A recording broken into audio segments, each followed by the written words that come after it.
And now let me pass the floor to Japan.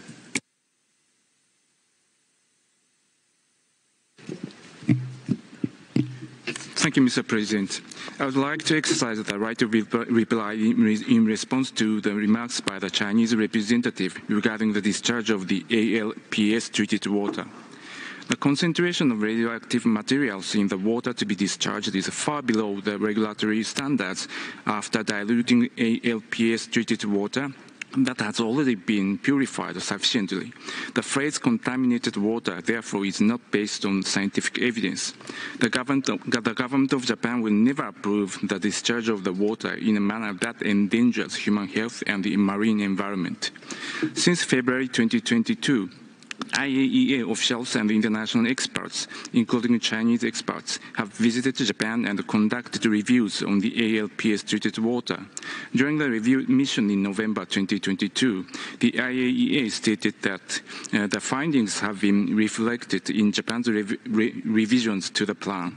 The review by the IAEA and the international experts as third party will continue.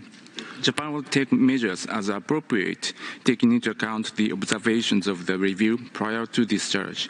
Japan has been explaining this matter in a highly transparent manner through, for example, briefing sessions in Tokyo and explanatory sessions at the international fora, including at the IAEA. Japan has informed China many times that we are willing to provide explanations bilaterally, but we haven't received no response. We strongly urge China to communicate with Japan on this matter from a scientific standpoint. We'll continue to explain our efforts and we are willing to discuss the details based on scientific evidence at appropriate fora with relevant expertise. And the second is issues related to histories raised by North Korea. Any nation or region should be humble about its own history and must take it seriously.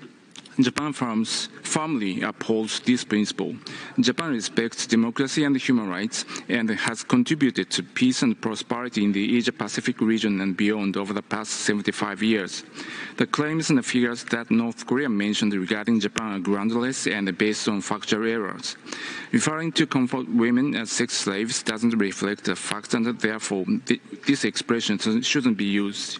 Japan has striven to tackle and eliminate racial discrimination. There's no such policy or rule that allows discrimination against Korean residents in Japan. Thank you.